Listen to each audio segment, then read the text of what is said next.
Well, hello everybody.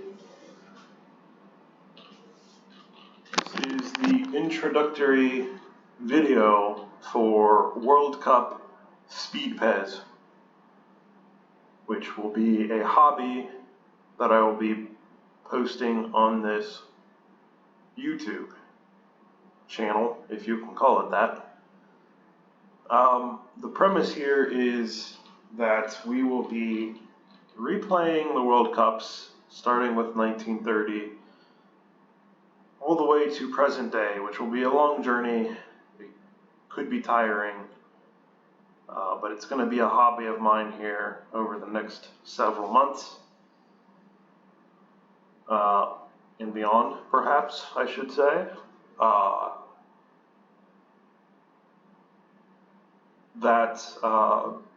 We're basically going to start with the inaugural World Cup and then replay each one from there. But there's going to be a handful of rules and liberties that I will be taking.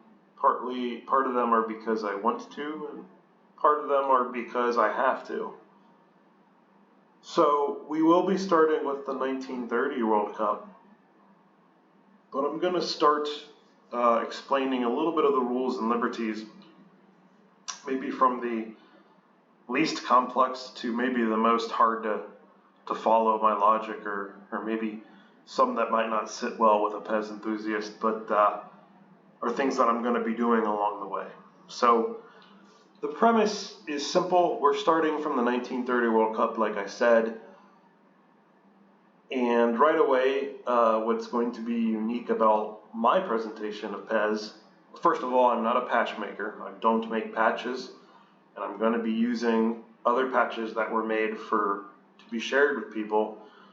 I'm going to be using different patches made by others, and then in some cases I'm actually going to be using a patch to join a lot of teams, whatever I can find together. That's going to be the first thing I need to say is, unfortunately, every World Cup doesn't have a patch, so I'm going to run into, especially in these early years, pre-1966, going to run into some challenges in the sense of there isn't a 1938 patch, and I don't think there's a 1950 patch. And I am not skilled or have the proper background to make patches like that. So, in other words, we're just going to be using the resource we have to replay the World Cups. So, what that means is the first liberty I'm going to have to take is not every World Cup, and I'm really talking about some of the early ones, is actually going to match the number of teams and formats that actually happened in history. I'm not worried about that though, because I'm going to make sure we're going to have a World Cup every year that there was a World Cup. It just might not be the exact same number of teams, or it might be in a patch where I've had to pull a few strings together and get as many teams in there as I can. I'm not worried about that. We're going to have a proper World Cup, and it's going to cover all the proper teams, both champions, mid-table, and dark horse. We're going to hit all the major players. I'm not worried about it at all. What that will also allow us to do is this timeline is going to take on a life of its own in a way. And I'm optimistic about that. And we're going to be generating some storylines as we hop from World Cup to World Cup. That'll be kind of interesting. It'll be interesting to the half a person who will watch this if they do. Evolution, Soccer 5. Excuse me. But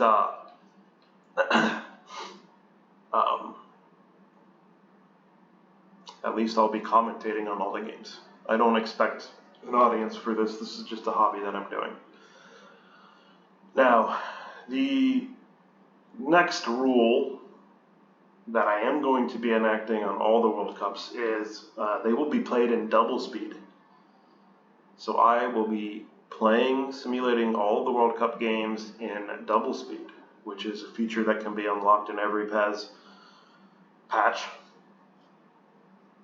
So the games will be played and presented in double speed, and I will be commentating on them in double speed.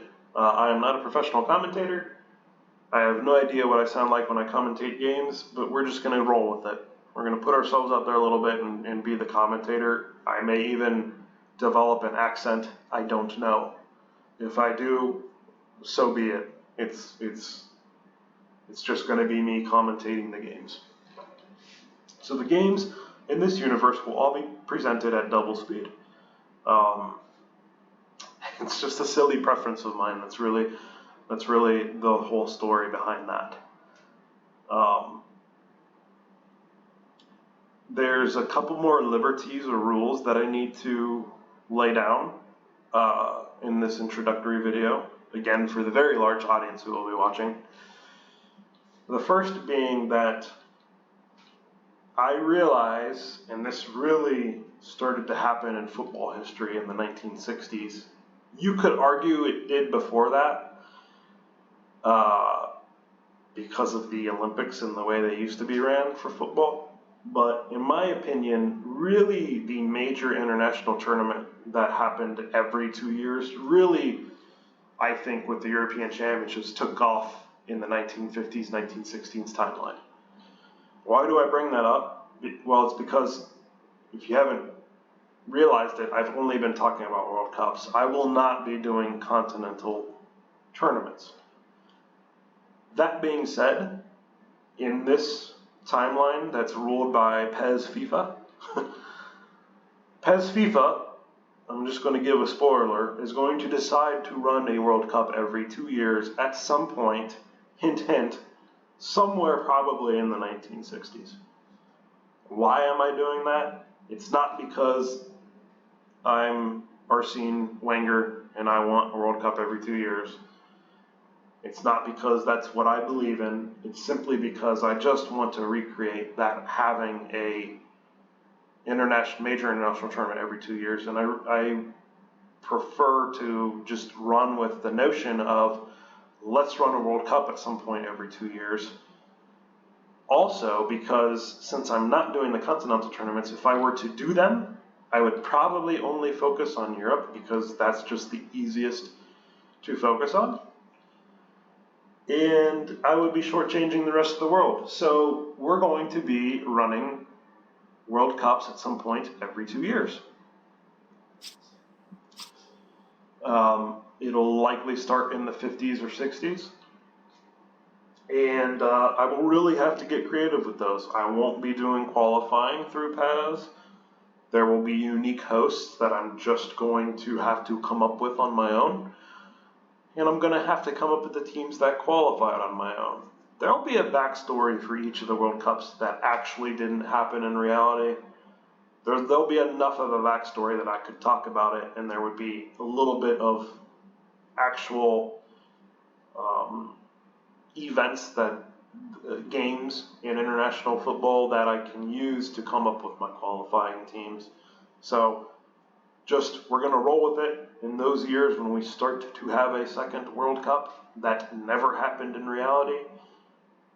We're just going to have a little fun with the backstory, and I'm not going to sit there and create a novel of qualifying. It's just going to be, here's the teams, here's the groups, and then along the way I'll share a little bit about the hosts and maybe some backstory of qualifying. So I'm not worried about that. The other liberty I'm going to take is a little bit out of preference, somewhat of a necessity, probably more so preference. The next liberty I'm going to take is, especially as we get into the mid to late modern times, sometimes not all the best players get selected by their squad for various reasons. It could be falling out with coaches, it could be form, could be injury, could be disciplinary. It could be Johan Cruyff. I think the story was someone in his family was kidnapped, and that really altered his availability, I think, for the 78 World Cup, if I have my history right, maybe the 74 World Cup. Then maybe Marco van Basten isn't injured things like that, you know. I am an Italy fan, so you know, you look at a player like Antonio Cassano and you wonder how in the world did he not play at a World Cup until 2014? That just seems odd.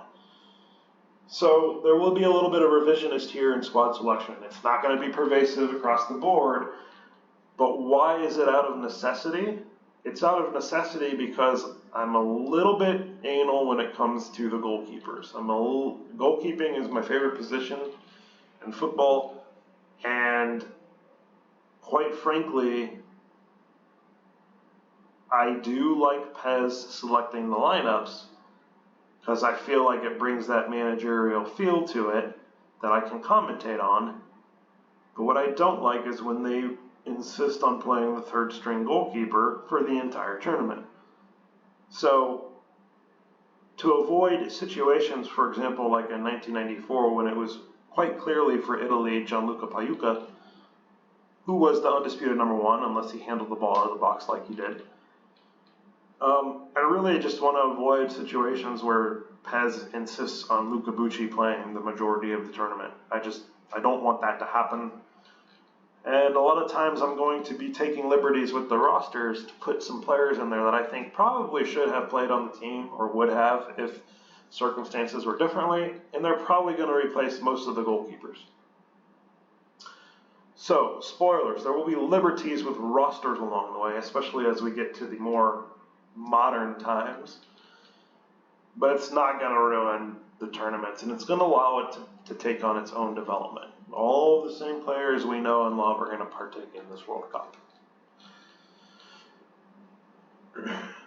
I think that covers everything that I wanted to cover. It's been too long of a video, so we're going to stop it here. We're starting with 1930.